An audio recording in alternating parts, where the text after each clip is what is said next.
Hi, my name is Brian, and I'd like to make a quick 15-minute video overviewing the company that I've started called Touchdown Delivery. Now, if you've ever visited my website, Bryandierking.com, then you might have seen the Touchdown Delivery logo here up at the top.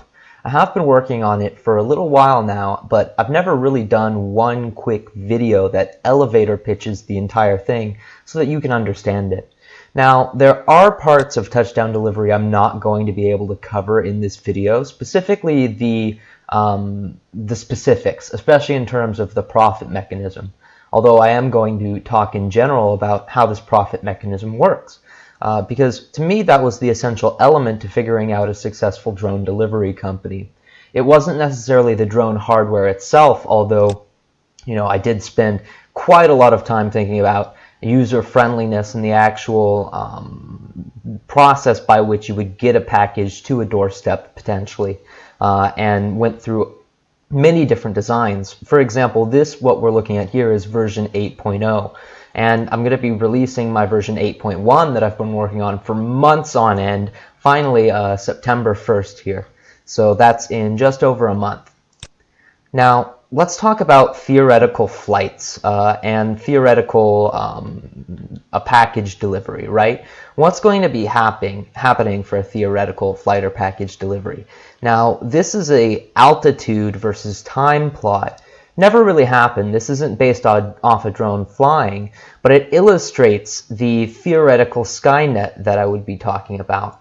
Now, Skynet is a reclaimed term. I know there was a sci-fi movie with Skynet in it a while back. This is a good Skynet. And what it does is it consolidates drones into the best possible space for them to be traveling in, which I've decided is actually over major existing roadways for a few reasons. For one, most planes are not going to be flying directly over large roadways unless they're planning on making an emergency landing or something like that. Number two, sound and light pollution. Roadways are already going to be loud with all the motors and with all the semis. In addition to that, they're already going to have headlights on them, so you're going to minimize the disturbance to the natural area by consolidating drones over that roadway. Another reason is that most people have their heads covered at a roadway.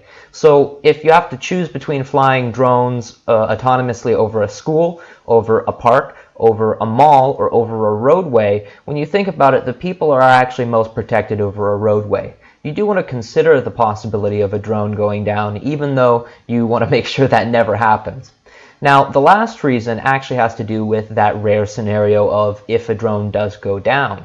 Well, if the drones are traveling the majority of the time over a roadway and they crash, emergency services are already prepared to deal with crashes on roadways. So you aren't going to be introducing anything new or complicated for the police or the people who are responding to pick that up have. Now, I don't think there needs to be drone crashes. I think it's something where if you manage the risk properly with enough different layers of security that you can never end up in a scenario where drones crash.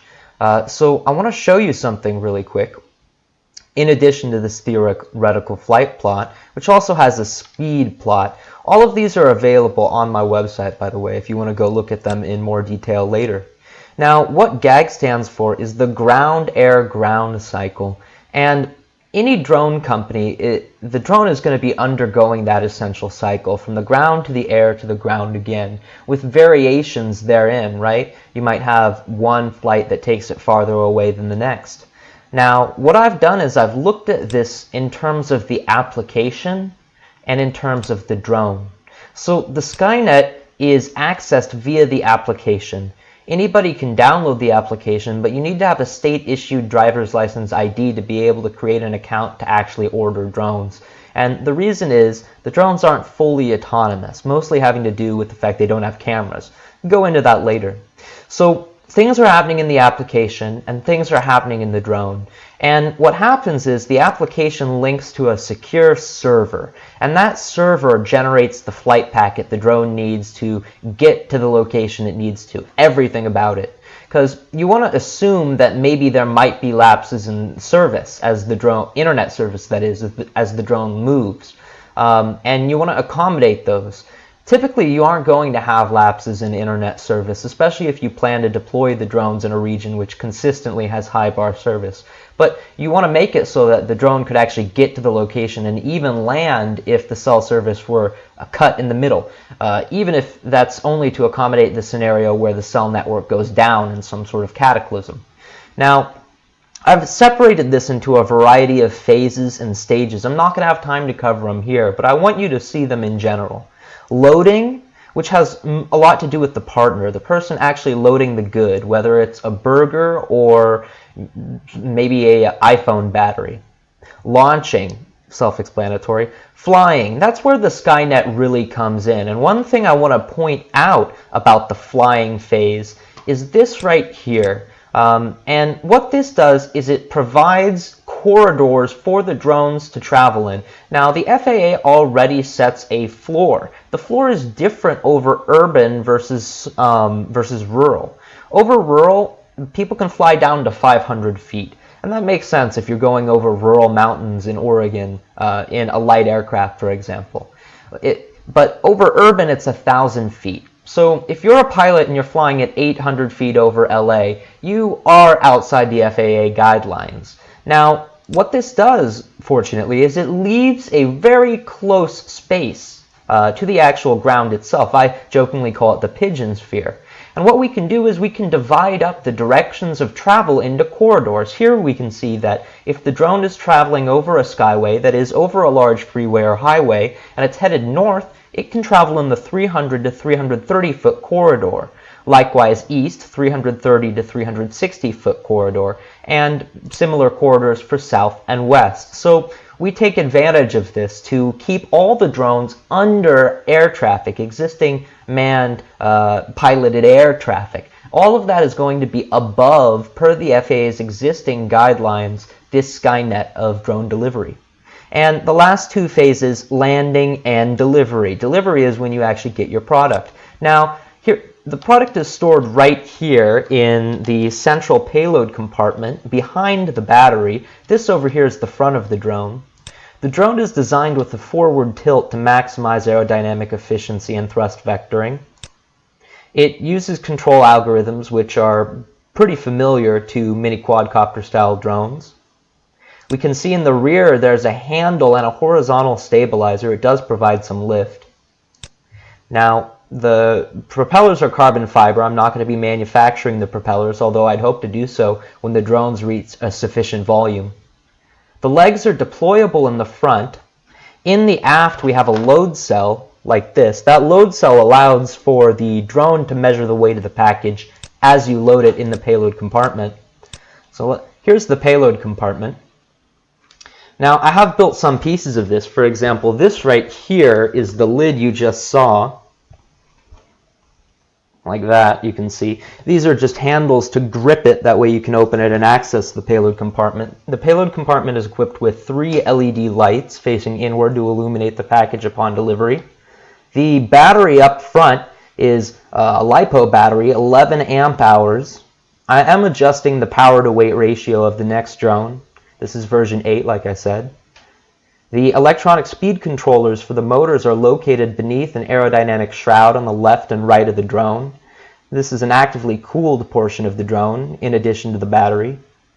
The batteries are charged on a custom charging station. This is for swapping them out. I'm hoping that the average flight will be somewhere like 2 to 3 flights per battery. Okay, there we go. So there's a quick overview. Now, one thing I want to show you is how the economics work. You know, the video has to wrap up somewhere. So who are the parties? It's more than you might think, right? It's not just someone buying a sandwich and then the person selling the sandwich. It's more than that. There is the customer. This is the sandwich buyer. So I'll read it quickly. What role does the customer play? Customers get goods faster and easier than ever before, in a way which is both locally sourced and high-efficiency electric. Customers can laser position their drone landing wherever is convenient to them. Lawns, driveways, patios, gravel lots, and wide paths work best. There's a lot of cool stuff going on with the landing, but suffice it to say, this is cameraless technology. So when you're positioning that laser dot on your front lawn, you're having to engage with that step simply because there's a responsibility and sacrifice relationship. If you want privacy, if you want a drone that doesn't have any cameras, then you have to go through the extra step of laser positioning that drone on a driveway or on a front lawn. And I really did this because I think it's going to help the adoption, not having cameras on the drones to begin with. So touchdown delivery. What role do we play touchdown delivery? We provide a service network, the Skynet, which enables semi-autonomous aerial delivery with low-altitude drones. We own all our own drones, which use cameraless technology. Touchdown delivery also provides the app, which allows customers and partners to launch and land drones via Skynet. The partner. So what is a partner? So our partners are what makes touchdown delivery special. Rather than centralizing new technology, we've put it in the hands of small everyday businesses that can maximize aerial commerce. Places on Main Street like takeout food, pharmacies, grocery, retail, electronics, and beauty will benefit enormously. Our drones will start earning our partners money on day one. The most important aspects of a partner are: 1. Selling goods online with mini purchases under 3.5 pounds. That's the max payload of the drone. 2. They have staff which can be trained to load and launch outgoing deliveries. It's very easy. 3. They have space in their retail location to launch and land. Something like maybe 8 to 10 parking spaces or a lawn. Lawns are best because the grass itself actually dissipates the air the drone is producing. Well, not producing the air, but directing the air downward. So state and county and city. Let's talk about that real quick, the last two parties that are really involved. The state, sales tax. In addition to sales tax, the state provides the certification necessary to order drone deliveries. While anyone can download the Touchdown Delivery app, creating a valid account requires a state-issued driver's license in addition to a payment method. For the local tax, the local governance has the authority to tax drone delivery on a per dollar and or per use basis. And the rest of this makes sense and points out some things that I already did. Now, I've been working on this company for a while. In fact, I'm just about to hit a couple thousand hours in total. But just because you've worked on something for a while doesn't mean it's going to take off. And one thing that I think will actually determine this is the next design. You can see all my designs here. This is a web app called OnShape that I love. And we could go into these and see the old designs as they are. A project like this, it requires a lot of revision. So I don't necessarily weigh the project on any of these past designs. I weigh the project on what I'm doing right now and where what I'm doing right now can lead. Now, I'm not going to show you version 8.1, which is coming out on September 1st, but I just want to take you around the version 8 drone really quickly. And here we'll look at the bottom. Oh, or the top. This is an older load cell. I'm not going to be using that one. A lot of what I do when I'm changing the designs actually requires me to change out components, choose new ones. And the charger is just as important, just as important. And what I've done is created a nice space in the front here for phones to go, because in order to send outgoing flights, you need to, on the retail side, confirm the web order so that it's been paid for, right? And what item to get from the inventory. And a lot of what you're doing there requires looking at your phone. So we have phones there, lots of cooling. And of course the inside has the power transformer. Very important. I do have a website, tddelivery.com, stands for Touchdown Delivery. Not a lot on the website yet, which is why I haven't advertised it on my LinkedIn or social media. But once this site is fully built out, I'm going to start advertising it, and I'm hopefully going to secure it too. And that's all I really wanted to share. If you're interested in Touchdown Delivery, go ahead and go to my website under Resources, and you can subscribe to updates. Also on Facebook, although I haven't had a chance to update that in a while. I definitely will here in the near future, especially like I said, I'm going to be releasing my version 8.1 soon. This is the version 8. It is old at this point, but I enjoyed working on it greatly.